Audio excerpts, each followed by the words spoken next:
بعد فأعوذ بالله من الشيطان الرجيم بسم الله الرحمن الرحيم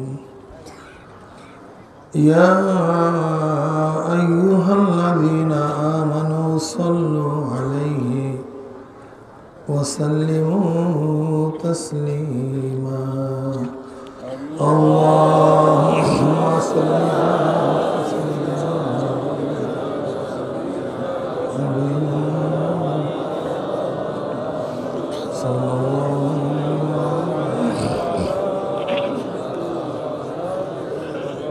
اللهم صل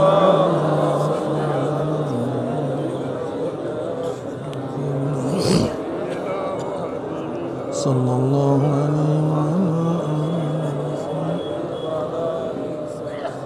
اللهم صل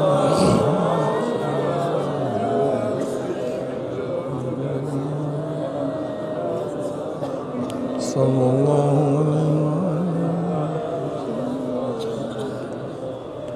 أعوذ بالله من الشيطان الرجيم بسم الله الرحمن الرحيم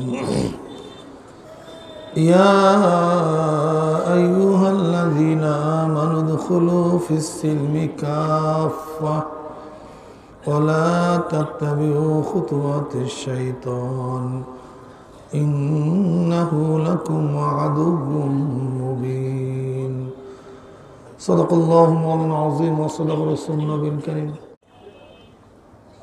আল্লাহ পাক রব্বুল আলামিন আপনাকে আমাকে কোরআন ও হাদিসের মজলিস আলেম ওলামা মুমিন মুত্তাকিন জাকিরিন শাকিরিনদের গুরুত্বপূর্ণ এক দামি মজলিসে আসার বসার বলার শোনার তৌফিক আল্লাহ পাক দান করছেন শুকরিয়া তান সবাই বলে আলহামদুলিল্লাহ। দীর্ঘদিন পর্যন্ত বিভিন্ন কায়দায় আপনাদের দাঁড়ে দাঁড়ে কানে কানে মাহফিলের দাওয়াত পৌঁছাবার চেষ্টা করা হয়েছে। অনেক লোকের অনেক সুযোগ সুবিধা থাকা সত্ত্বেও তারা মাহফিলে আসতে পারে নাই। কতক কপাল পোড়ার চার দোকানে আড্ডার মধ্যে লিপ্ত, কেউ গান শোনার মধ্যে, টেলিভিশনের ড্যান্স দেখার মধ্যে, কেউ বা বেহুদা গল্প গুজবের মধ্যে। কপাল পোড়ার মাহফিলে আসতে পয়সাও খরচ হয় না, কষ্টও লাগে না, তা সত্ত্বেও কপাল পোড়া মাহফিলে আসতে পারে নাই। হে কপাল পোড়া বদনসিব, তোমার চাটকি চানাম আড্ডা ব্যবসা বাণিজ্য তো একটু পরেই শুরু করতে পারবা, মাহফিল তো আর কিছুক্ষণ পরে থাকবে না। আবার মাহফিলের মধ্যে খোঁজ করে দেখবেন কিছু আল্লাহ পাকের বান্দা বহুত দূর দূরান্তর থেকে বহুত কষ্ট গেলে স্বীকার করে দোকানের মধ্যে তালাবদ্ধ করে ব্যবসার মধ্যে লাথি মেরে দুনিয়ার সমস্ত ঝামেলাকে পদদলিত করে মাহফিলে হাজির হয়ে গেছে। ওই ব্যক্তি এত কাছে থাকা সত্ত্বেও ঢুকতে পারে নাই, আপনি এত দূরে থেকে আসলেন কিভাবে? নিশ্চিত আল্লাহ পাক রব্বুল আলামিন তৌফিক না দিলে আপনি এবং আমিও কিন্তু আসতে পারতাম না। যে মাওলাই কারীম আপনাকে আমাকে ওই সমস্ত গাফিলদের অন্তর্ভুক্ত না করিয়া এই মুমিন মুত্তাকিন জাকিরিন শাকিরিনদের গুরুত্বপূর্ণ এক দামি মজলিসে আসার বসার বলা শোনার তৌফিক আল্লাহ পাক দান করছেন। আমরা বেজান না খুশি? যারা আমরা খুশি হলাম, খুশির সাথে সবাই বলে আলহামদুলিল্লাহ। এই মজলিস অনেক গুরুত্বপূর্ণ, অনেক দামি। দুনিয়ার মধ্যে যারা দামি হয় তাদের সম্মানার্থে গার্ড অফ অনারের ব্যবস্থা করা হয়। অমুক দেশে প্রাইম মিনিস্টার আসছে, প্রেসিডেন্ট আসছে, গোটা এরিয়া আর্মি মিলিটারি ঘিরা ফেলাইছে। ঠিক আপনারাও দামি হওয়ার কারণে ফেরেশতাদের মাধ্যমে আল্লাহ পাক রব্বুল আলামিন গোটা এরিয়াকে ঘিরে ফেলাইছে।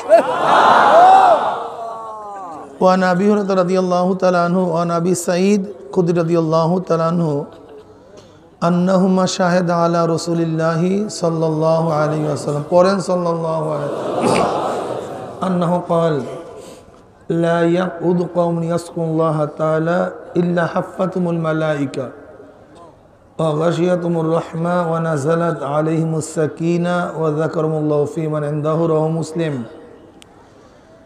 মুসলিম শরীফের হাদিসের ভাষ্য অনুযায়ী গোটা এরিয়াকে ফেরেশতারা ঘিরে ফেলেছে। আল্লাহ পাক রব্বুল আলামিন অনবরত মাজলিস রহমত এবং সাকিনা বর্ষণ করতেছেন। শুধু তাই নয়, আপনাকে আমাকে কেন্দ্র করে আল্লাহ পাক ফেরেশতাদের মধ্যে আলোচনাও শুরু করছেন। মাজলিস তো অনেক গুরুত্বপূর্ণ। বুখারী শরীফের মধ্যে রওয়ায়াত আসছে, وعن أبي هريرة رضي الله تعالى قال قال رسول الله صلى الله عليه وسلم إن لله ملائكة يطوفون في الطرق يلتمسون أهل الذكر فإذا وجدوا قوما يذكرون الله تعالى تنادوا هلموا إلى حاجتكم فيحفونهم بأزلام السماء الدنيا। বুখারীর রওয়ায়াত অনুযায়ী ফেরেশতারা পাকনা দিয়া ঘিরতে ঘিরতে প্রথম আসমান পর্যন্ত গোটা এরিয়া ঘিরে ফেলেছে। অন্য রওয়ায়াতের মধ্যে আসছে, মা মিন কওমিন ইসতামাউ ইয়াসকুল্লাহ তাআলা লা ইউরিদুনা বিযালিকা ইল্লা ওয়াজহাহু ইল্লা নাদাহুম মুনাদি মিনাস সামাই আন কুমু মাগফুরাল লাকুম কদ বুদ্দিলাস সাইয়্যাতুকুম হাসানাত। তিবরানির মধ্যে, মুসনাদ আহমদের মধ্যে, মাজমাউল জাওয়ায়েদের মধ্যে রওয়ায়াত আসছে, যখন আল্লাহ পাকের বান্দা বান্দি জিকিরের মাজলিসে বসিয়া যায়, উদ্দেশ্য একমাত্র রেজায় মাওলা। জিকির শেষে যখন জাকিরিন মাজলিস ছাড়তে থাকে, একদল আহ্বানকারী ফেরেশতারা আসমান থেকে ডাক দিয়ে বলে, জাকিরিন সুসংবাদ শোনো, আল্লাহ পাক তোমাদের গুনাহ খাতা মাফ করে দিয়েছে। শুধু মাফ করছে তাই নয়, তোমাদের সমস্ত গুনাহকে আল্লাহ পাক নেকের দ্বারা পরিবর্তন করে দিয়েছে। মাজলিস অনেক গুরুত্বপূর্ণ। আমি এখানে আসছি কেন? দাওয়াত ও তাবলীগের নিসবতে, দাওয়াত দেওয়ার জন্য আসছি, তাবলীগ করার জন্য আসছি। আপনারা আসছেন দাওয়াত গ্রহণ করার জন্য, নসিহা শোনার জন্য, ঠিক না? আদ-দীন ওয়ান নাসিহা, বুখারী শরীফের মধ্যে রওয়ায়াত আসছে, আদ-দীন ওয়ান নাসিহা, নসিহতের নামই দিন। যতদিন নসিহাত থাকবে ততদিন দিন থাকবে। নসিহাতও নাই, দিনও নেই, ঠিক না ভাই? বুঝেন নাই? এই মাজলিসের মধ্যে হাজারো মানুষ আসি যারা একসময় নামাজ পড়তাম না, হয়তোবা কোনো আল্লাহওয়ালা নসিহাতের কারণে এখন নামাজ পড়া শুরু করছি। একদিন রোজা রাখতাম না, কোন আল্লাহওয়ালার সোহবাতে গিয়া রোজা রাখা শুরু করছি।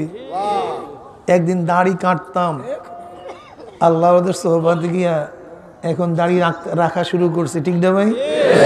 আর দিন ওয়ান নসিহা, নসিহাত আছে, দিনও আছে। নসিহাতও নাই, দিনও কারবার শেষ। এই মাজলিস তো অনেক গুরুত্বপূর্ণ, অনেক দামি, ইলমি মাজলিস। এই মাজলিস তো ইলমি মাজলিস, ইলমে মাজলিসের তো অনেক দাম। আপনারা আসছেন ইলম গ্রহণ করার জন্য, শিক্ষার জন্য, দিন জানার জন্য, ঠিক না ভাই? আমি আসছি দাওয়াত দেওয়ার জন্য, তাবলীগ করার জন্য। বলতে পারেন হুজুর এর নাম তো দাওয়াত ও তাবলীগ না। দাওয়াত ও তাবলীগ তো ভিন্ন এক কায়দায়, ঘরে ঘরে, মসজিদে দলবদ্ধভাবে যে দাওয়াত দেয়, এর নাম দাওয়াত ও তাবলীগ। আপনি এইটাকে দাওয়াত ও তাবলীগ কেন বললেন? হ্যাঁ, আমরা বলবো ওইটাও দাওয়াত ও তাবলীগের একটা পদ্ধতি, এইটাও দাওয়াত ও তাবলীগের একটা পদ্ধতি। ওইটাও একটা পদ্ধতি, এইটাও ওইটাই দাওয়াত ও তাবলীগ না, এইটাই দাওয়াত ও তাবলীগ না। কথাটা বুঝাতে পারিনি। ওইটাই দাওয়াত ও তাবলীগ না, এইটাই। আমাদের সমস্যা এইটাই, আমি আমারটাই, এইটি হলো সমস্যা। আমাদের মূল সমস্যা এখানে, আমারটাই ঠিক, আর কাউটা, আমি, অন্য কেউ না, এইটাই সমস্যা। আমাদের মুরব্বিয়ানে কেরাম যেইভাবে বলছেন, তাদের কথাও আমরা অনেকেই বুঝি না, বোঝার চেষ্টাও করি না, বুঝতেও চাই না। আল্লামা জাকারিয়া সাহেব রহমতুল্লাহ আলাইহি ফাজাইল আমলের শুরুতেই তো এই আয়াত দিয়ে তার কিতাব শুরু করছেন। ওমান আহসানু কাওলাম মিম্মান দা ইলাল্লাহি ওয়া আমিলা সালিহাও ওয়া ক্বালা ইন্নানি মিনাল মুসলিমিনের তাফসীরে তিনি বলেন মুয়াজ্জিন একজন মুবাল্লিগ দায়ী। মুয়াজ্জিন যে আযান দেয়, হাইয়া আলাস সালাহ হাইয়া আলাল ফালাহ, আসো কল্যাণের দিকে, আসো নামাজের দিকে, দাওয়াত না ভাই? তিনি আপনাদের কাছে আজানের বাণী পৌঁছায় দেয় না, নামাজের রক্ত জানায় দেয় না? তো এইটা থেকে তাবলীগ না, পৌঁছানো হইল না? তা মুয়াজ্জিন একজন মুবাল্লিগ, মুয়াজ্জিন একজন দায়ী, যার উস্তাদরা পড়াশোনা করায় মাদ্রাসায়। এই যে ছেলেরা পাগড়ি পড়ছে, দাড়ি রাখছে, লম্বা জামা গায়ে দেয়, ছেলেরা নামাজ পড়ে, ওরা কোন দাওয়াতে তাবলীগে গেছিল? ওদের কাদের দাওয়াতে আজকে দিন শিখছে? উস্তাদদের দাওয়াতে, তাদের নসিহতে। তাই সে দাওয়াত না, এটা তাবলীগ না। আরে আফসোস, আফসোস রে, কোথায় কি শুরু করছি। এখানে তো হাজারো মানুষ আমার নিজের নজরে দেখি, যেন এক সময় টুপি পরতো না, দাড়ি রাখতো না, প্যান্ট শার্ট পরতো, নামাজ পড়তো না, আজকে চরমনায় যাওয়ার পরে পাক্কা একজন আল্লাহর ওলি হয়ে গেছে। এর নাম দাওয়াত না, এর নাম তাবলীগ না, এর নাম দিন না। আবার ওই যে প্রচলিত দাওয়াতে তাবলীগে গিয়ে আলহামদুলিল্লাহ কত মানুষ দিনদার হয়েছে, দাড়ি রাখছে, টুপি রাখছে, নামাজ পড়তেছে। কি কথা ঠিক না? কাজে আমি এইভাবে বলি, ওইটাও দাওয়াত তাবলীগ, এইটাও ওইটাই না, এইটাই না। এই আসাবিয়াত, তাসুবিয়াত আমাদেরকে ধ্বংস করে ফেলছে। হ্যাঁ, অনেকের অনেক কোর্স আছে, সিলেবাস আছে, বিভিন্ন প্রতিষ্ঠান আছে শিক্ষার জন্য, আছে কি নাই ভাই? না বাংলাদেশি প্রতিষ্ঠান একটা শিক্ষার জন্য বহুত প্রতিষ্ঠান আছে। চরমনাইওয়ালারাও দাওয়াত তাবলীগের কাজ করে, তাদেরও সিলেবাস আছে, তাদেরও। আপনার ইচ্ছা হলে গ্রহণ করেন, ইচ্ছা না হলে প্রত্যাখ্যান করেন, দরকার শিক্ষিত হওয়ার। আপনি যেই প্রতিষ্ঠানের সিলেবাস পছন্দ করেন সেখানে যান, গিয়ে শিক্ষিত হন। আমারটাই কবুল করতে হবে ব্যাপারটা এরকম না, আমারটাও কবুল করতে পারেন, করতেই হবে তা না, করতে পারেন। আমাদের সিলেবাস 4টা: দাওয়াত, তালিম, তাজকিয়া, জিহাদ। বলেন সবাই মুখস্থ করেন। দাওয়াত, তালিম, তাজকিয়া, জিহাদ। আমরা না, আমরা দেখছি নবী পাক সাল্লাল্লাহু আলাইহি ওয়াসাল্লামের 23 বছরের জিন্দেগিতে এই 4টা মৌলিক কাজ ছিল। আমার নবী পাক সাল্লাল্লাহু আলাইহি ওয়াসাল্লামের জিন্দেগি, 23 বছরের জিন্দেগিতে 4টা মৌলিক কাজ 4টা ছিল। এই 4টার মধ্যেই সব। যেমন আমি বললাম ভাই নামাজ পড়ো, আপনি প্রশ্ন করছেন কেন পড়বো? তুমি নামাজ পড়লে তোমার এই ফায়দা, তোমার নামাজ না পড়লে এই ক্ষতি। বাশির নাজির, আমি উভয় পদ্ধতিতে আপনার দাওয়াত দিছি। নামাজ পড়লে ফায়দা এই, উপকার এই, না পড়লে তোমার ক্ষতি এই।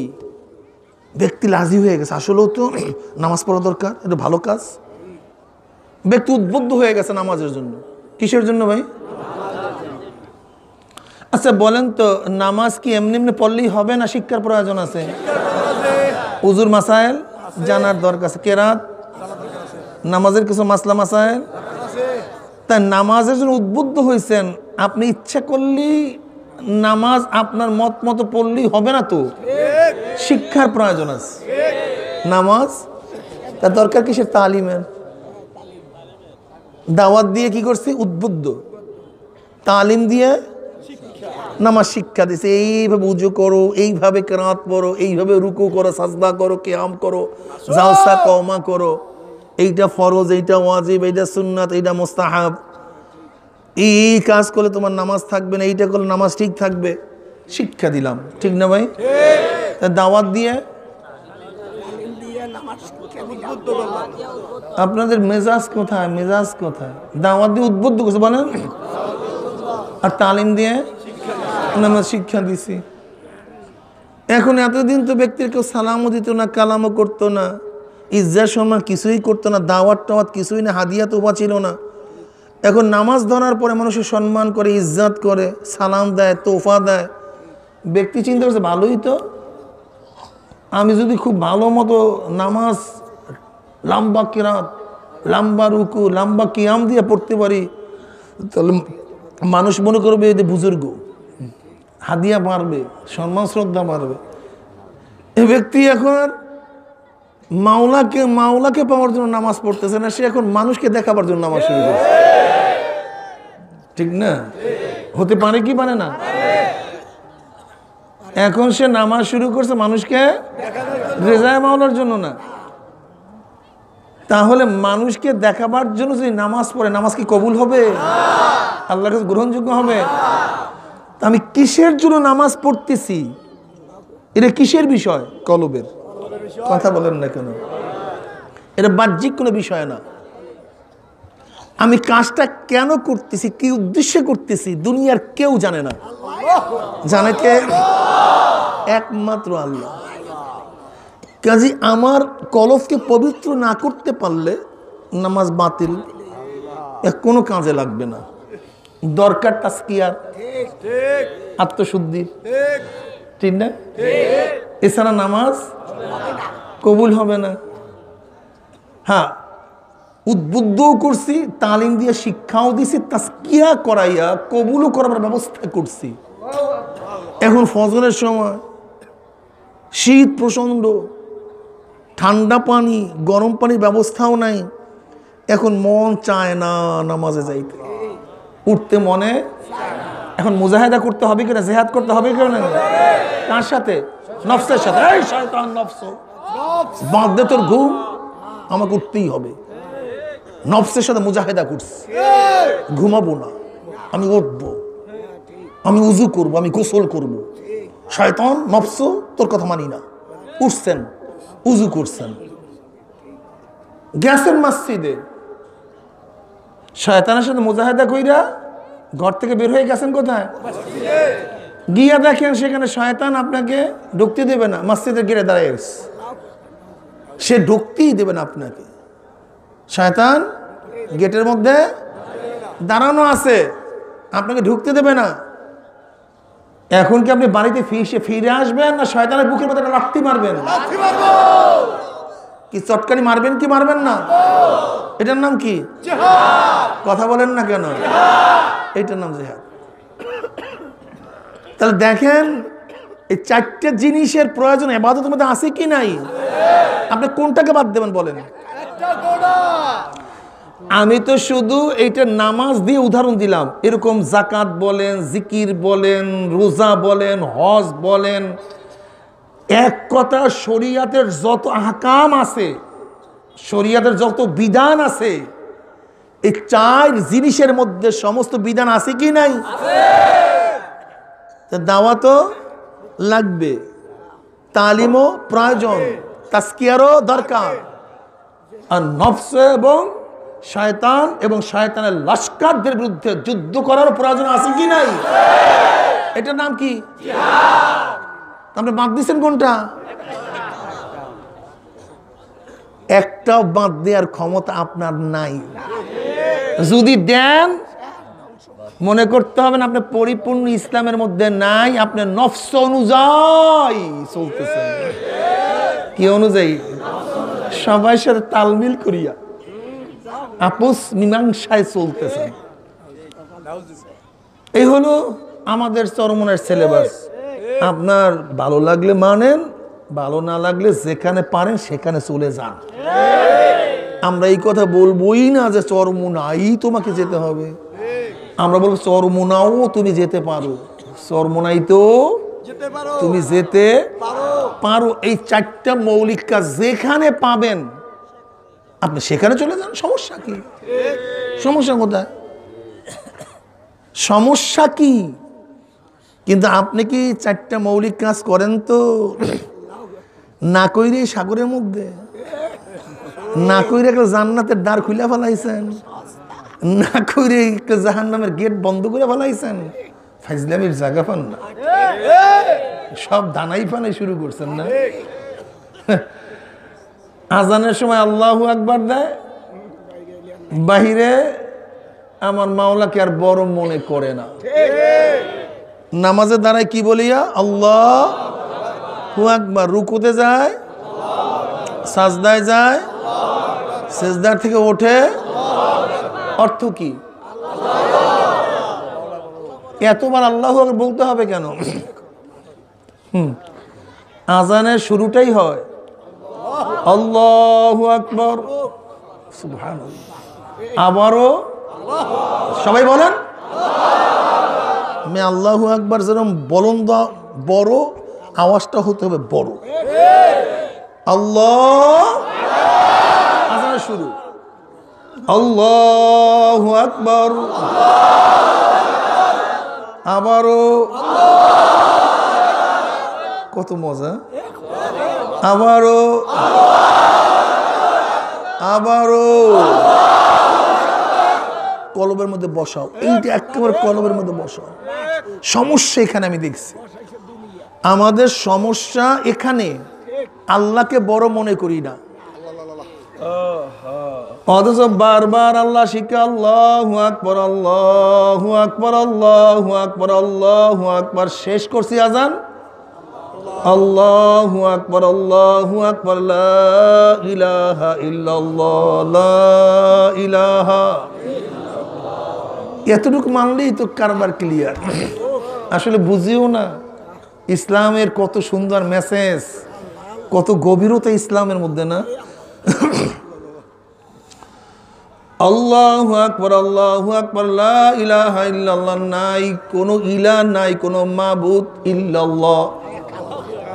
ইলা, ইলা বুঝেন? ইলা কি জিনিস?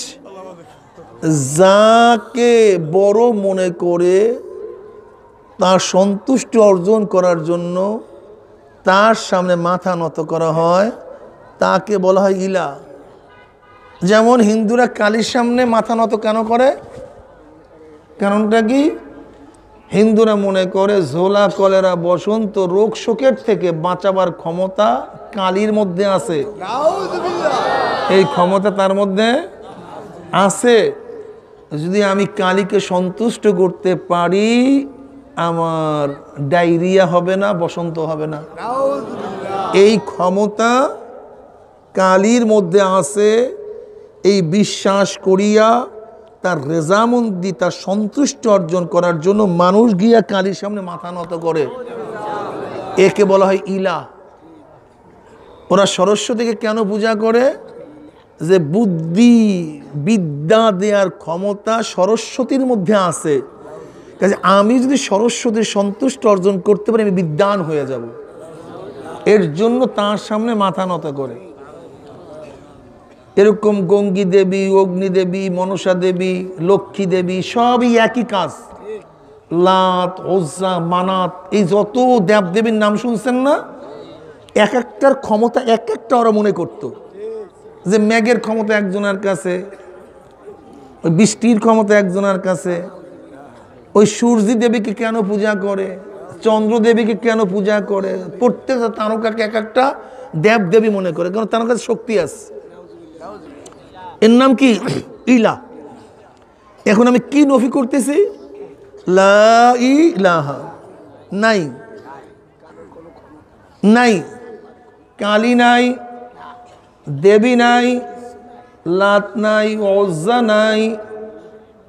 আমার স্ত্রী, আমার ছেলে, আমার মেয়ে, আমার দল, আমার নীতি, আমার আদর্শ, আমার টাকা, আমার পয়সা, আমার ছেলে, আমার ইজ্জত, আমার মান, আমার হায়াত, কিচ্ছু নেই। লা ইলাহা, লা ইলাহা, কিছু নাই, কিছু নাই, কিছু নাই। কারোর কাছে কোনো শক্তি নাই, কাউর কাছে কোনো শক্তি নেই। কাউকে ইজ্জত করি না, কাউকে ক্ষমতাদার মনে করি না। একমাত্র কে? ইল্লাল্লাহ, ইল্লাল্লাহ, আল্লাহ, আল্লাহ। এর জন্য কি বল? আল্লাহ বাদে কেহ মাবুদ নাই। মাবুদ যার ইবাদত করা হয়, যে ইবাদত করে তাকে আবেদ বলা হয়। আবেদ যেই কথা শুনে তাকে ইবাদত বলা হয়। আবেদ যেই কাজগুলি করে তাকে বলা হয় ইবাদত। যেই কাজ করে যে করে তার নাম আবেদ। যেই কাজগুলি করে তাকে বলা হয় ইবাদত। যার জন্য করে তাকে বলা হয় মাবুদ। কি বললাম? লা ইলাহা ইল্লাল্লাহ, আল্লাহ বাদে কেহ মাবুদ নাই। আমি নফসের ইবাদত করি না, আমি ছেলের ইবাদত করি না, আমি মেয়ের ইবাদত করি না। মেয়ের ইবাদত বুঝেন? ছেলের ইবাদত বুঝেন? স্ত্রীর ইবাদত বুঝেন? স্বামী যদি তুমি টেলিভিশন ঘরে না আনো, আমি তোমার ঘরে থাকবো না, বাস কার কথা মানছেন? মাবুদ হয়ে গেছে। আপনি আল্লাহর কথা মানেন নাই।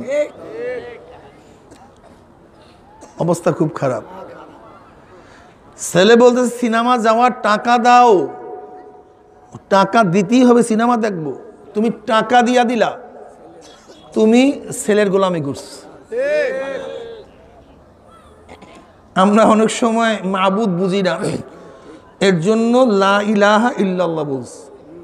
এই ব্যাখ্যা তো অনেক দীর্ঘ এক ব্যাখ্যা, ঠিক না?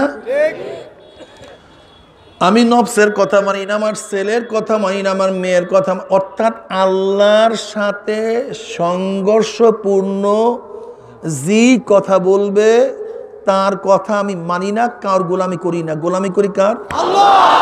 যেমন এক দরবেশ ব্যক্তি ফজরের নামাজের পরে জিকিরে বসছে, পেটে খুবই ক্ষুধা, জিকিরের মধ্যে লিপ্ত। হঠাৎ মসজিদের বাহির থেকে এক রুটিওয়ালা রুটি কইয়া ডাক মারছে, রুটি। পেটে খুবই ক্ষুধা। এখন নফস বলতে আছে তুমি আগে রুটি খাও, তারপরে জিকির করো। আগে তারপরে, আর ও বলতেছে কি না, আগে জিকির শেষ করব তারপরে আমি রুটি খাবো। নফস কি বলে? তারপরে। আর তার রূহ কি বলতেছে? তারপরে। পেটে তো প্রচন্ড ক্ষুধা, রুটিওয়ালা ডাক দিয়েছে, গরম রুটি, গরম রুটি কইয়া ডাক মারছে। নফস বলছে আগে রুটি খা, তারপরে জিকিরে বস। আর ও বলতে আছে না, আগে জিকির করব তারপরে রুটি খাবো, কিন্তু এখন পারতে আছে না। অমনি ওই দরবেশের মধ্যে, আবেদের মধ্যে জজবা চলে আসছে। ও নফসকে খেতাব করে বলতে আছে, তুই আমার মাবুদ না, তুই আমার খোদা না, আমি তোর গোলাম না। কারণ গোলাম মাবুদের কথা মানে, গোলাম মাবুদের কথা মানে, যেহেতু নফস তুই আমার মাবুদ না, আমি তোর গোলাম না, যে তোর কথা মানতে হবে। এখন যাবো রুটি খাওয়ার জন্য, তুই কি আমার মাবুদ? এখন বলতেছে তুই আমার মাবুদ না, আমি তোর গোলাম না, তুই আমার মাবুদ না, আমি তোর। কি বাহ্যিক দৃষ্টিতে অবস্থা কি বলেন তো? মনে হয় যে আল্লাহকে অস্বীকার করছে।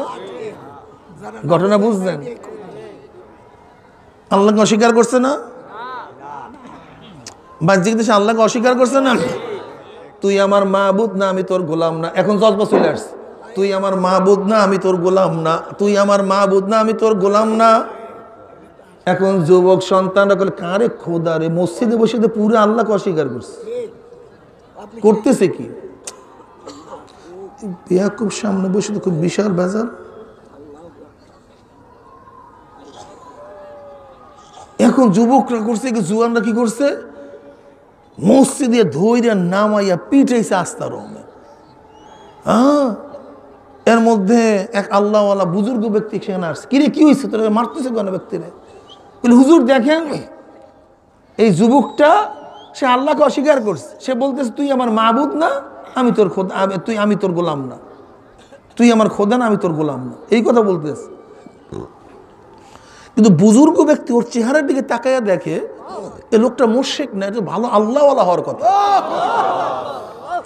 কারণ আল্লাহওয়ালাদের চেহারা দেখলে অনেকটা বোঝা যায়। দেখেন, দেখবেন যেগুলি বেনমাজি, নামাজ না পড়তে পড়তে পড়তে চেহারার মধ্যে বোঝা যায়। কি কথা বলছেন না? ঘটনা কি? এ তো আল্লাহকে অস্বীকার করতে পারে না, ঘটনা কি নিশ্চয়ই কিছু আছে। এখন ওই বুজুর্গ ব্যক্তি কাছে গিয়ে বল, কিরে ভাই তুই কি বলছিস, কি বলতেছিস কি? বলে হুজুর ঘটনা হলো আমি জিকিরে পড়ছি, প্যাডে ক্ষুদা, রুটিওয়ালা রুটি করে ডাক মারছে, এখন আমার নফস বলতে আছে তুই আগে রুটি খা তারপর জিকির কর। আমিও নফসকে বলছি আগে জিকির করব তারপরে রুটি খাবো, কিন্তু নফস আমার কথা শুনতেই চায় না। এই আমার মধ্যে জজবা চলে আসছে। আমি নফসেটাকে খেতাব করে বলছি তুই আমার মাবুদ না, আমি তোর গোলাম না, তুই আমার খোদা না, আমি তোর গোলাম না। তখন ওই বুজুর্গ ব্যক্তি বলছে, হে যুবকরা জলদি মাপসা, বহুত বড় আল্লাহওয়ালা। তুমি আমি কি করি? নফস বলে নামাজ পড়ার দরকার নেই, অমনি নামাজ ছেড়ে দিছি, নফসের গোলামি করছি। আর আইতা মানিত্তাকাজ ইলাহু হাওয়াহু আফা আনতা তাকুনু আলাইহি ওয়াকিলা। আল্লাহ পাক বলে, হে নবী আপনি কি দেখছেন যারা নিজের নফসকে ইলা বানাইছে আপনি তার জন্য ওকিল হবেন? লাভটা কি আপনার ওকিল হইয়া? লাভটা কি? আর আইতা মানিত্তাকাজ ইলাহু হাওয়াহু আফা আনতা তাকুনু আলাইহি ওয়াকিলা। আপনি তার জন্য ওকিল হইয়া লাভটা কি হবে? যে নিজের নফসকে ইলা বানাইছে, খোদা বানাইছে। মানিত্তাকাজ ইলাহু হাওয়াহু, হাওয়াই নফস কি ইলা বানাইস, খোদা বানাইস। নফস যা বলে তাই করে। নফস বলে দাড়ি কাট, দাড়ি কাটিয়া ফেলাইছে। নফস বলছে টুপি সার, টুপি সারিয়া ফেলাইছে। নফস বলে লম্বা চুল রাখছে। নফস বলছে প্যান্ট শার্ট পর, অমনি প্যান্ট শার্ট পরা শুরু করছে। নফস বলছে সিনেমায় যাও, অমনি সিনেমায় যাওয়া শুরু করছে। নফস বলছে ঘুষ খায়, সুদ সুদ খায়। নফস বলছে এইটা কর, বেপর্দা চলা শুরু করছে। বরং তুমি এইভাবে বলো, ও নফস তুই আমার খোদা না, আমিও তোর গোলাম না। আমি কার গোলাম? লা ইলাহা ইল্লাল্লাহ। আমি মাওলার গোলাম। আমি কার গোলাম? আমার মাওলার। আমার মাওলা যা বলবে আমি সেইটাই মানবো, যেহেতু আমি তার গোলাম, সে আমার মাবুদ। আমি তার আবেদ, সে আমার মাবুদ। আমি তার আবেদ, সে আমার মালিক, আমি তার গোলাম। এ নফস তোর কথা মানতে আমি বাধ্য না। হে স্ত্রী, তুমি যে আমার মাবুদের বিরুদ্ধে কথা বলো, তোমার কথা মানতে আমি বাধ্য না। হে আমার বন্ধু, তুমি তোমার মাসুক মাবুদের বিরুদ্ধে কথা বলো, চলতে বলো। তুমি আমার বন্ধু হইতে পারো, কিন্তু আমি মাবুদের বিরুদ্ধে কথা বলতে পারবো না। হে আমার ছেলে, তুই যদি আমার মাবুদের বিরুদ্ধে কথা বলো, আমি তোর কথা মানবো না। হে দল, তুই যদি আমার মাবুদের বিরুদ্ধে কথা বলো, তোর দলের মধ্যে লাথি মারবো। হে আমার নেতা, তুই যেমন মাবুদের খেলাফ চলো, তোমার মতো নেতা আমার কোনো প্রয়োজন নাই। তোমার কলেমা ঠিক নেই, কলেমা ঠিক করো, আবার দ্বিতীয়বার কলেমা পড়ো। যদি কলেমা ঠিক মতো পড়তেই পারতাম, তাহলে আমার মাওলার সাথে যেখানে সাংঘর্ষিক, সেই কথা তুমি মানতে পারতাম না। তোমার কলেমা ঠিক নেই, কলেমা ঠিক করো।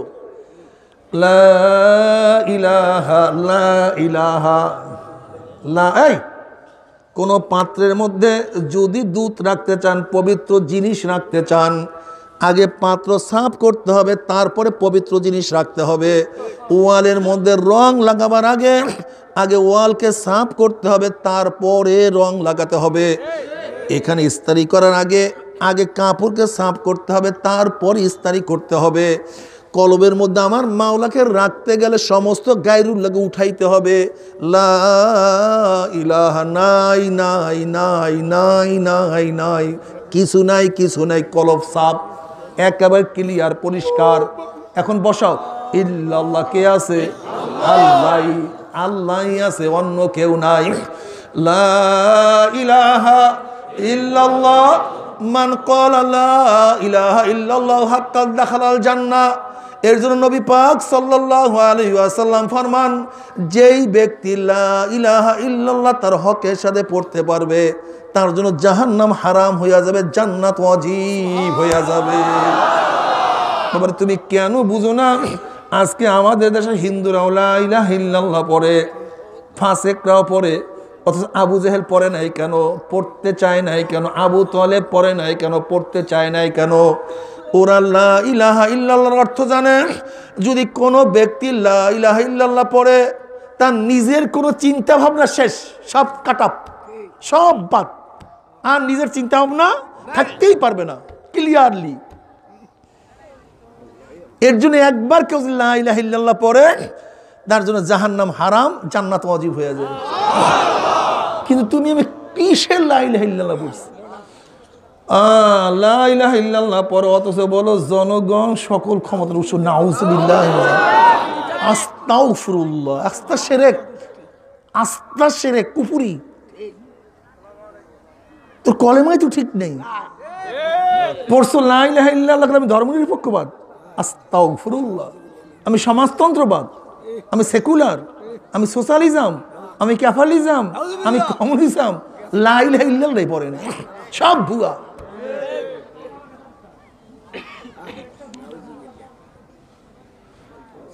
লা ইলাহা ইল্লাল্লাহ ঠিকঠাক মতো কলেমা পড়িয়া ঠিকঠাক মতো কবরে যাইও। যদি ঠিকঠাক মতো কলেমা নাই পড়তে পারো, কোনো কাজ হবে না রে বাবা। বুলি শিখানো, বুলি বিপদের সময় মনে থাকে না।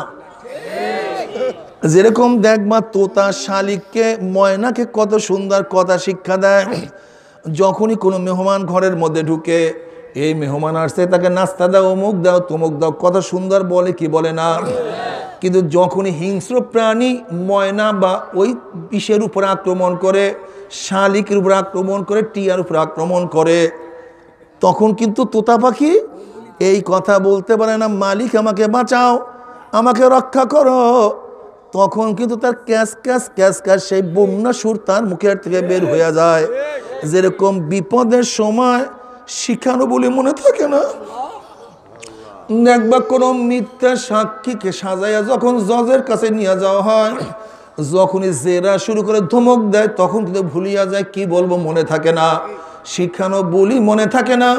যারা লা ইলাহা ইল্লাল্লাহ কলবে বসাবা না, শুধু জবান দিয়ে লা ইলাহা ইল্লাল্লাহ পড়বা, আজরাইলের থামার সময় লা ইলাহা ইল্লাল্লাহ মুখের থেকে বের হইতে পারে না। আল্লাহ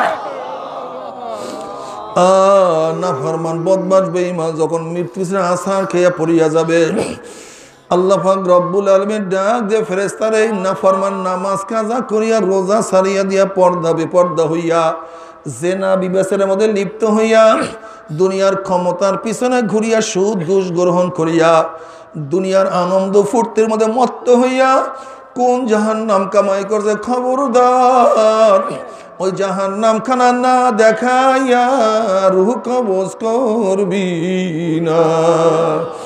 নাফরমান বদমাশ বেঈমান যখন মৃত্যু আসার খেয়ে পড়িয়া যাবে, হঠাৎ স্বপ্নের মধ্যে দেখতে পারবে জাহান্নামের দরজাগুলি টাস টাস করিয়া খুলিয়া গেছে, জাহান্নামের আগুন ধাউ দাউ ধাউ দাউ করে জ্বলতে আছে। আজরাইলের মাথা আসমানে, পাও তার জমিনে এক হাত মাসি গারা খাত ভাগ দিবে। নীল রঙের দিঘির মতো বড় বড় দুইটা চক্ষু, গোটা দুনিয়া বরাবর বিশাল একটা শরীর, আবার সমস্ত শরীরের মধ্যে লম্বা লম্বা কালো কালো পশম, আবার সমস্ত পশমের গোড়া দিয়া শুধু আগুনের ঝিলকি বাইর হইতে আছে। বাবারা, আমি আগেই বলছি, বিপদ দেখলে মানুষের হুঁশ থাকে না। যেরকম উঁচা কোনো বিল্ডিং এর নিচের তলায় আগুন লাগলে কে কার আগে বের হবে পারাপারি করতে গিয়ে মানুষ বেশি মারা যায়। কোনো লঞ্চ ডোবা শুরু করলে মানুষের হুঁশ থাকে না।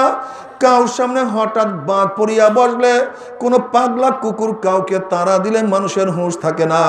নাফরমান বদমাশ বেঈমান যখন মৃত্যুর সময় আজরাইলকে এই অবস্থায় দেখবে জাহান্নামের আগুন ধাউ ধাউ করে জ্বলতে আছে, নাফরমানের হুঁশ থাকবে না। 360টা মোকামের রুহুরা দৌড়াদৌড়ি করতে থাকবে।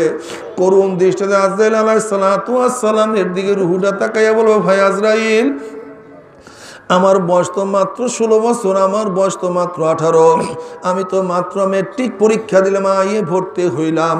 এই ছাত্র জীবনী তুমি আমার সামনে হাজির হয়ে যাবা, আমি কোনোদিন বুঝতেও পারি নাই, কল্পনাও করি নাই। আমি মনে মনে কত স্বপ্ন লালন করতাম, আমি বিসিএস ক্যাডার হব, আমি ডিসিএসপি হব, আমি প্রধান বিচারপতি, প্রধান সেনাপতি হব, ঢাকা গুলশান বনেতে আমার বাড়ি থাকবে, আমার কত সম্মান কত ইজ্জতিন আমার হবে। কিন্তু ছাত্র জীবনে তুমি আমার সামনে হাজির হয়ে যাবা, আমি কোনোদিন কল্পনাও করতে পারি নাই। আমাকে একটু বড় হওয়ার সুযোগ দিয়া দাও। ভাই আজরাইল, নতুন বিবাহ করছি, স্ত্রীর সাথে মোলাকাত করার সুযোগ দিয়া দাও। ভাই আজরাইল, কোটি টাকা খরচ করিয়া বিল্ডিং করছি, একটা রাত্র ঘরে থাকার সুযোগ দিয়া দাও। ভাই আজরাইল, আমার নবজাত শিশু মারা গেলে ওই এতিম হইয়া যাবে, ওদের মুখের মধ্যে কি খানা তুলিয়া দিবে, আমার বাচ্চা বড় হওয়ার সুযোগ দিয়া দাও। ভাই আজরাইল, অমুক মাহফিলে গিয়া নিয়াত করছিলাম নামাজ আর কাজা করব না, রোজা আর ছাড়বো না, দাড়ি আর কাটবো না, রোজা আর ছাড়বো না, দাড়ি আর কাটবো না, বেপর্দা জেনার তো প্রশ্নই হয় না, আমি সুদ ঘুষিয়া বা মদ আর পান করবো না, আর গ্রহণ করব না। এই তওবা করব করব করতে করতে তুমি আমার সামনে হাজির হয়ে গেছো, আমাকে একটু তওবা করার সুযোগ দিয়া দাও। আল্লাহর কসম, সারা রাত্র আমি ঘুমাবো না, সারা রাত্র আমি ইবাদত করব, সারাদিন কিছুই খাইব না, সারাদিন আমি রোজা রাখবো, বন্ধু বান্ধবের আড্ডার প্রশ্নই আসে না, আমি সারাদিন কোরআন তেলাওয়াত জিকির আজকারের মধ্যে লিপ্ত হয়ে যাব, আমাকে একটু তওবা করার সুযোগ দিয়া দাও। আজরাইল আলাইহিস সালাতু ওয়াস সালামের খবীস আমার মাওলা কি কালামে পাক আগি বলেন নাই, ওয়ালা ইউআখিরাল্লাহু নাফসান ইযা জা আজালুহা। আমি কাউর বাড়ির দরজায় নক করলে গোটা দুনিয়ার মানুষ আমাকে সরাইতে পারে না, আমি কাউর সামনে হাজির হলে গোটা দুনিয়ার মানুষ আমাকে ভাগাইতে পারে না। আমি আমেরিকা, রাশিয়া, বুলেট কামান কিছুই ভয় করি না, আর তোকে সুযোগ দেওয়া হবে না। আজরাইল আলাইহিস সালাতু ওয়াস সালাম গোসা হইয়া রুডের উপরে এমন জোরে থাবা মারবে, থাবার সরে কলিজার রগগুলি সিরিয়া সিরিয়া নিয়ে যাইবে। এই দুনিয়াতে তোমাকে আমাকে আর কেউ রাখতে পারবে না। আল্লাহ, তুমি আমাদের সবাইকে মাফ করিয়ে দাও। দুনিয়ার খেলা শেষ হয়ে গেল, গাড়ি গাড়ির জায়গায় ঠিকই আছে, বাড়ি বাড়ির জায়গায় অবস্থান করতে আছে, জায়গা জমির কোনো অভাব নাই, ব্যাংকের মধ্যে প্রচুর টাকাও মজুদ আছে। কিন্তু যেরকম বিদেশে মাল পাঠাবার জন্য মালকে প্যাকেট করা হয়, ঠিক তদ্রুপ তোমাকে আমাকে চিরদিনের জন্য কবরে পাঠাবার জন্য 3টা কাপড় দিয়া প্যাকেট করা শুরু হইয়া যাইবে। আল্লাহ, তুমি মাফ করিয়ে দিও। আমার জ্ঞানী বাবারা, পর্দারা জ্ঞানী মা বোনেরা, আজকে হোক কালকে হোক, 2 দিন আগে 2 দিন পরে, একদিন না একদিন প্যাকেট হইতেই হবে। আল্লাহ বাবারে, প্যাকেট হওয়ার আগে সোজা হও, প্যাকেট হওয়ার পরে সোজা হইয়া কোনো লাভ নাই। এক ব্যাঙের সাথে দুস্তি ছিল সাপের। ব্যাঙ সাপকে বলছে, দোস্ত তুই কেন বেঁকাইয়া বেঁকাইয়া হাঁটো, তুই কি সোজা হইয়া হাঁটতে পারো না? তখন ওই সাপ দাম্ভিকতার সাথে বলতেছে, দোস্ত আমার অভ্যাসী বেঁকাইয়া হাঁটা, আমি সোজা হইয়া হাঁটতে পারি না। অনেক নসিহাত করার পরে ব্যাঙ যখন চলিয়া গেছে, কোনো মানুষের সামনে সাপ পড়ার পরে লাঠি দিয়া পিঠাইয়া সাপকে আইলের পাশে, জমিনের পাশে, রাস্তার পাশে সোজা করিয়া রাখিয়া দিছে। মরার পরে ব্যাঙ সাপের কাছে আসে বলে, দোস্ত সোজা তো হইছ, কিন্তু যেত অবস্থায় সোজা হও নাই, মরিয়া সোজা হইছ। এ বেনামাজি হারাম খোরের দলেরা, এ বেপরদা জিনা করার দলেরা, এ ক্ষমতার পাগলের দলেরা, সোজা হবি রে বাবা। আজকে হোক কালকে হোক, একদিন না একদিন সোজা হবারে বাবা। কিন্তু মরার পরে সোজা হইয়া কোনো লাভ নাই, মরার পরে সোজা হইয়া কোনো লাভ হবে না। সোজা না হইয়া কেউ মৃত্যুর খাটিয়ায় উঠবা না। আল্লাহ, তুমি আমাদের সবাইকে মাফ করিয়া দাও। বাবারে, কোথায় রওনা করছো, কি নিয়ে রওনা করছো? বাবারে, কিছু না, দুনিয়া কিছু না। কবে জন্ম হইলাম, কবে দাঁত উঠলা, কবে দাঁত পড়লো, আবার কবে দাঁত উঠলো। কবে কোন তারিখের থেকে চেহারার মধ্যে দাড়ি ওঠা শুরু করলো, আবার কবে কোন তারিখের থেকে কাঁচা দাড়ির মধ্যে কোন রং তুলি সাদা রং লাগানো শুরু করলো। কে আস্তে আস্তে চোখের পাওয়ার হরণ করতে আছে, হাতকে দুর্বল করিয়া ফেলাইতে আছে, কে আমার মাজা কোমর ঝুঁকাইয়া ফেলাইতে আছে, কে আমার শক্তি হরণ করতে আছে। যেরকম রাখাল বিকাল বেলা গরু ছাগল গুলি হাঁকাইতে হাঁকাইতে গোয়াল ঘরের দিকে নিয়ে যায়, ঠিক কে যেন তোমাকে আমাকে পিছন থেকে আস্তে আস্তে আস্তে আস্তে হাঁকাইতে হাঁকাইতে কবরের দিকে নিয়ে রওনা করছে। আল্লাহ রে আমার মাওলা রে, কে যেন আস্তে আস্তে পিছন থেকে কবরের দিকে নিয়ে রওনা করছে।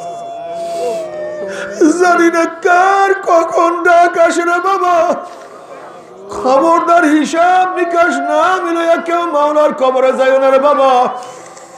আমার পর্দারে মা বোনেরা খবরদার, ওই কবর খুব মারাত্মক জায়গা, খুব কঠিন। একা এক ঘরের মধ্যে শুইতে ভয় লাগে, জঙ্গলের মধ্যে একা যাইতে ভয় লাগে, রাত্রি একা রাস্তায় হাঁটতে ভয় লাগে। আর ওই জঙ্গলের মধ্যে কবরে একা কেমনে থাকবো রে, বুঝে তো আসে না মাওলা রে। গুনাহ খাতা মাফ না করাইয়া কাউকে কবরে নিও না। আল্লাহ আমাদের সবাইকে তুমি মাফ করিয়া দাও। বাবার আযাবুল কবরে হাক্কুন, কবরে আযাব সত্য, কোনো সন্দেহ নাই। বাবারে আমাদের মুয়াজ্জিন মুসলিমের বড় ভাই একদিন আব্বাজানের দুই পাও জড়াইয়া ধরিয়া কান্দে আর বলে, হুজুর আমার জন্য দোয়া করেন, মাওলা আমাকে মাফ করিয়া দেয়। খুব জোরে কান্নাকাটি শুরু করছে। আব্বাজান বলে, কি হয়েছে, কি হয়েছে, তুমি এত বেশি কেন কান্দতে আছো? তুমি তো বেহুশের মতো কান্দতে আছো, কি হয়েছে বলো? হুজুর বিকাল বেলা গরুগুলি নিয়ে আমি বাড়ির দিকে রওনা করলাম। ফকির বাড়ির কবরের কাছে গরুগুলি যাওয়ার সাথে সাথে হাম্বা হাম্বা কইয়া গরুগুলি জোরে দৌড় মারছে। আমি চিন্তা করলাম গরুগুলি কেন দৌড় মারলাম। কারণ হুজুর আমি যখনই কবরের দিকে তাকাইলাম তখন দেখি কবরের মধ্যে আগুন, এমন আগুন মাওলা আমাকে দেখাইছে। মাওলা তোমাকে মাপ নাই করে উপায় তো হবে না। আল্লাহ আল্লাহ তুমি আমাদের সবাইকে মাফ করিয়া দাও। ও আমার ছাত্র বাবারা, তুমি কিসে বড় টেনে পড়ো? তুমি কি দেখো নাই নাইনের কত ছেলের আমার মাওলার পাগল, তুমি কেন পারবা না? ও আমার নাইনের ছাত্র বাবারা, তুমি কি দেখো না এইটের কত ছেলেরা মাওলার পাগল, তুমি কেন পারবা না? এ জুয়ান, তুমি কি দেখো না তোমার সে কত জুয়ান আমার মাওলার পাগল, তুমি কেন পারবা না? এ বড় লোক, তুমি কি দেখো না তোমার সে কত হাজার কোটি টাকার মালিক আমার মাওলার পাগল, তুমি কেন পারবা না? এ গরিব, তোমার সে কত গরিব আমার মাওলার পাগল, কত গরিব আমার মাওলার পাগল, তুমি কেন পারবা না? আমার মা, তুমি কি দেখো না কত মহিলা আমার মাওলার পাগল, তুমি কেন পারবা না?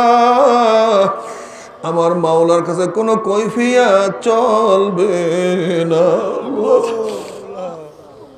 বাবারে দিনের মধ্যে কি যে মজা, এ পালন না করা পর্যন্ত বুঝানো বাবা সম্ভব না।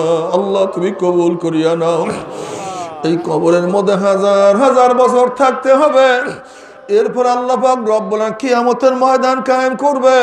বাবারে দুনিয়ার চিন্তা চিন্তা কার বয়স তো 30 হয়ে গেল, দুনিয়ার চিন্তা চিন্তায় কেউ তো 40 অতিক্রম করিয়া ফেলাইছে।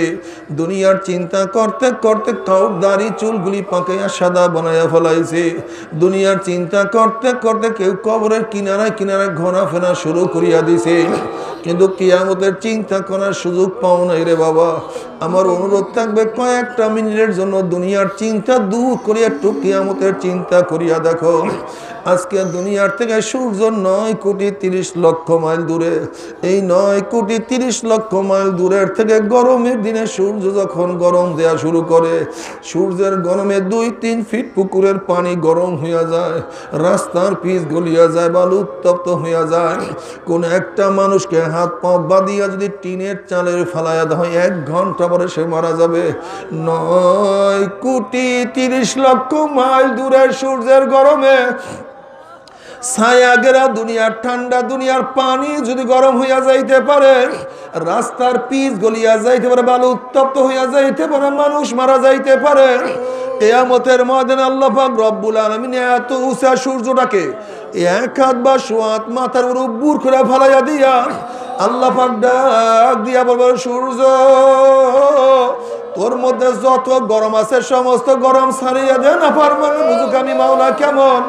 সূর্য মাওলার হুকুম পাইয়া এমন ভাবে গরম দেওয়া শুরু করবে, সূর্যের গরমে মাথা টালটা টাস টাস করে ফাটিয়া যাবে, মগজ ভাতের মতো উতলাইতে থাকবেন না, কেবল মুখ দিয়া মগজ গলিয়া গলিয়া পড়তে থাকবে। মানুষ দাঁড়াইতে পারবে না, মানুষ শুধু লাফাইতে থাকবেন। বাবারা দুনিয়াতে কয়দিন বাঁচবো? 30, 40, 50, 60, 70, 80 বছর। আর কোন মোল্লা মৌলবীর কিরসা কাহিনী না, কোন পীর বুজুর্গ কোন বাণী না। আল্লাহ পাক কালামে পাকের মধ্যে ফরমান, ওই কিয়ামতের ময়দানে সূর্যের গরমের নিচে শুধু দাঁড়ায়া থাকতে হবে 50 আলফা সানা, 50,000 বছর। মাওলা রে মাওলা, 50,000 বছর।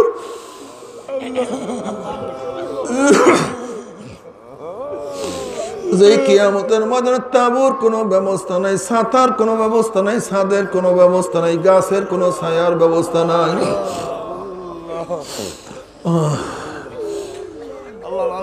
ওদিকে জাহান্নাম গুরিম গুরিম একটা আওয়াজ মারবে। আল্লাহ পাক কালামে পাকের মধ্যে ফরমান, তাকাদু তামাইয়াজু মিনাল গায়জি কুল্লামা উলকিয়া ফিহা ফাউজুন সাআলাহুম খাজানাতুহা আলাম ইয়াতিকুম নাযীর ক্বালু বালা ক্বাদ জাআনা নাযীরুন ফাকাযযাবনা ওয়া কুলনা মা নাযালাল্লাহু মিন শাইইন ইন আনতুম ইল্লা ফি দালালিন কাবীর وقالوا لو كنا نسمع أو نعقل ما كنا في أصحاب السعير। জাহান্নাম গুরিম গুরিম আওয়াজ মারবে। জাহান্নামের আগুন 1 মাইল 2 মাইল উঁচা হইয়া শো শো শো শো আওয়াজ করতে থাকবে। এক একটা জাহান্নাম আর এক একটা জাহান্নামকে খাইয়া ফেলাইবে। মুসলিম শরীফের হাদিসের মধ্যে আসছে, এক একটা জাহান্নামের গলার মধ্যে 70,000 শিকল লাগানো হবে। এক একটা শিকলের মধ্যে 70,000 ফেরেশতারা থাকবে। ওই ফেরেশতারা জাহান্নাম ধরিয়া রাখতে পারবে না।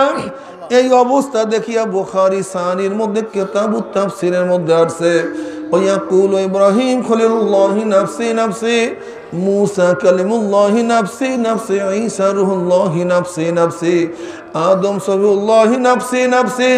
সমস্ত নবীরা বলবে, মাওলা আমাকে বাঁচাও, আমাকে বাঁচাও, আমাকে বাঁচাও। এই মুহূর্তে জনাবে মুহাম্মদ রাসূলুল্লাহ সাল্লাল্লাহু আলাইহি ওয়াসাল্লাম সিজদায় পড়ে বলবেন, মাওলা তোমার ইজ্জত ও জালালের কসম খাইয়া বলতে আছি, আজকে ওই জাহান্নাম যদি আমার একটা উম্মত কেউ খাইয়া ফেলায়, আমি কিন্তু তোমার হাবিব জান্নাতের মধ্যে ঢুকবো না। ও কপাল পোড়ার দলেরা, যেই কঠিন মুহূর্তে আল্লাহর হাবিব তোমাকে আমাকে ভুলবে না, সেই আল্লাহর হাবিবের দাড়ির মধ্যে কেমনে পোষ লাগাও। তবে একটু কি কলিজায় ব্যথা লাগে না? কোন স্ত্রী প্রেমে পড়ে স্ত্রী তোমাকে কোনোই সাহায্য করবে না? কোন বন্ধুর ধোকায় পড়িয়া বন্ধু লাপাত্তা হইয়া যাবে? কোন সমাজের লজ্জায় পড়িয়া সমাজ তোমাকে কোনোই সাহায্য করবে না? আল্লাহর হাবিব তোমার পক্ষে আমার পক্ষে সুপারিশ না করলে কোনো উপায় হবে না। কাজে আজকের থেকে মনকে বোঝানো, মন আমার স্ত্রী বেজার হয় হোক, আমার বন্ধু যায় যাক, আমার সমাজ লজ্জা পায় পাক, আজকের থেকে আল্লাহর হাবিবের দাড়ির মধ্যে আমি আর পোস্ট মারবো না ইনশাআল্লাহ। রাজি আছেন ইনশাআল্লাহ? কে কে রাজি আছেন? নারায়ে তাকবীর, নারায়ে তাকবীর।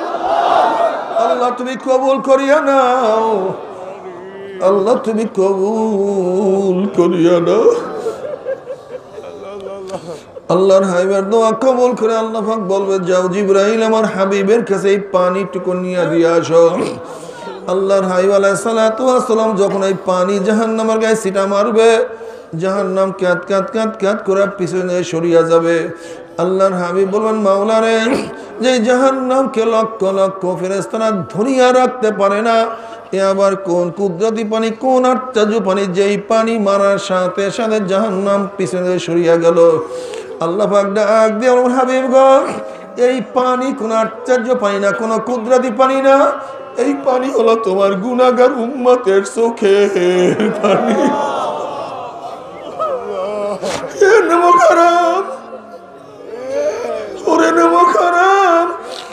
আজকে সন্তান মারা গেলে চোখের মধ্যে পানি আসে, আজকে পরীক্ষায় ফেল করলে চোখের মধ্যে পানি আসে, আজকে ব্যবসায় লস করলে চোখের মধ্যে পানি আসে, দুনিয়ার মামলায় পড়লে চোখের মধ্যে পানি আসে। আর আখিরাতের 5টা মামলায় যে পড়িয়া গেলাম, ওই মৌয়াত, কবর, কিয়ামত, মিজান, পুসরাতের চিন্তায় তো চোখে পানি আসে না। আল্লাহ তুমি কবুল করিয়া নিও, আল্লাহ তুমি কবুল করিয়া নিও।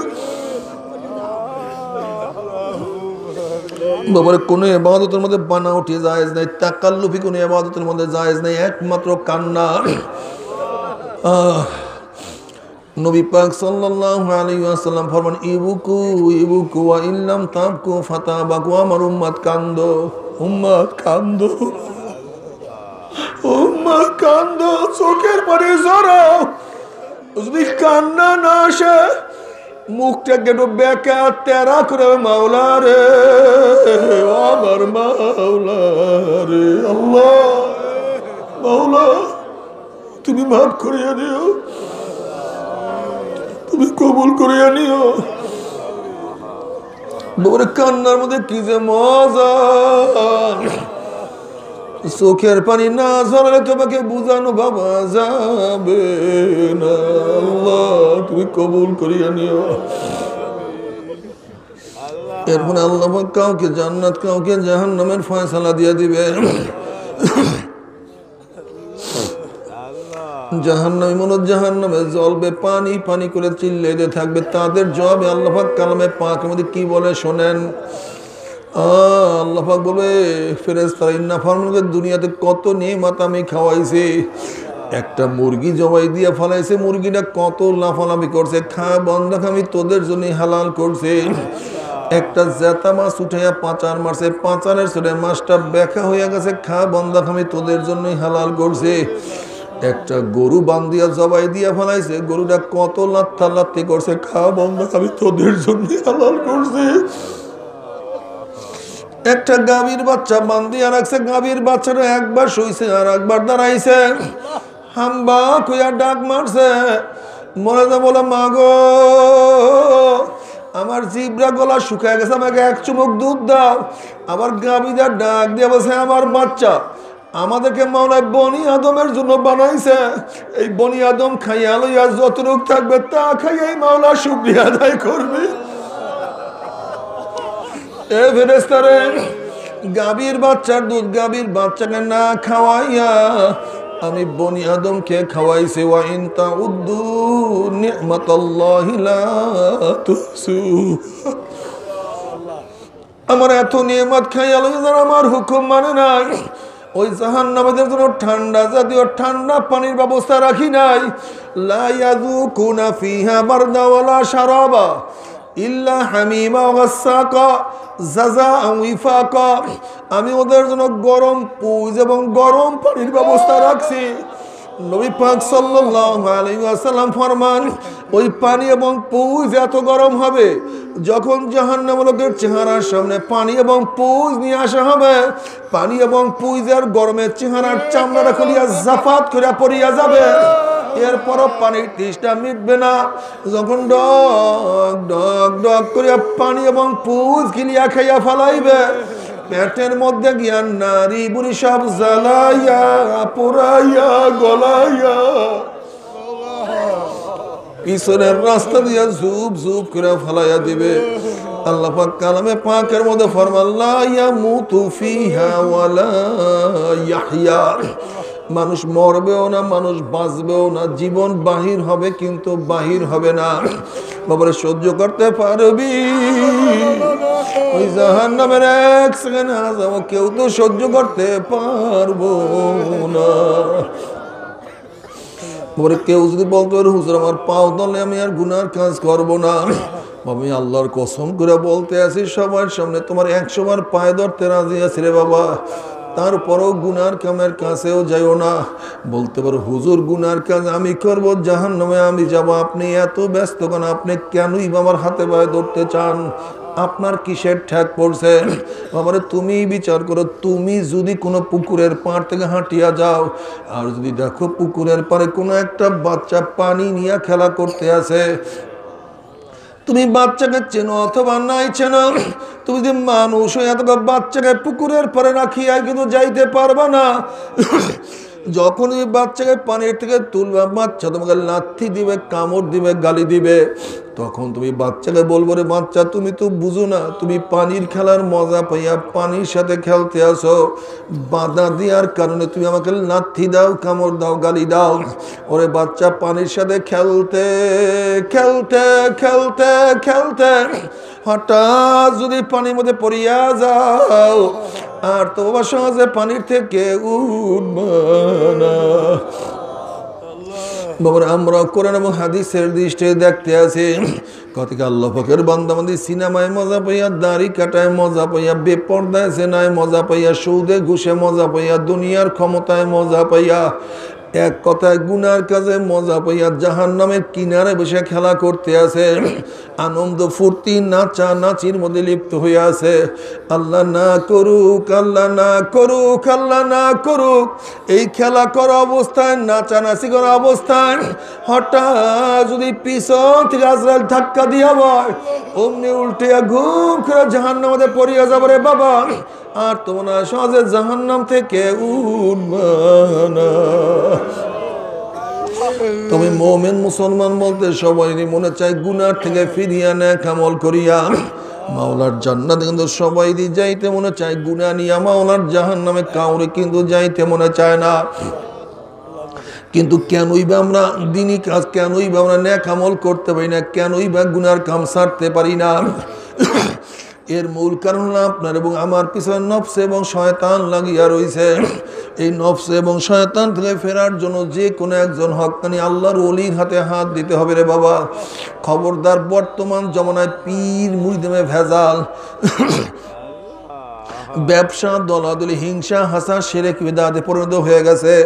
সমস্ত আল্লাহর ওলির একমত, যেই পীরের 5 জন মুরিদের মধ্যে কম পক্ষে 3 জনকে দেখবেন আলহামদুলিল্লাহ সুন্নাত মুআফিক আমল আখলাক মজবুত হয়ে যাইতে আছে, গুনার কাম ছাড়তে আছে, নেকের আমল ধরতে আছে, কলব নরম হইয়া চোখে পানি আসতে আছে।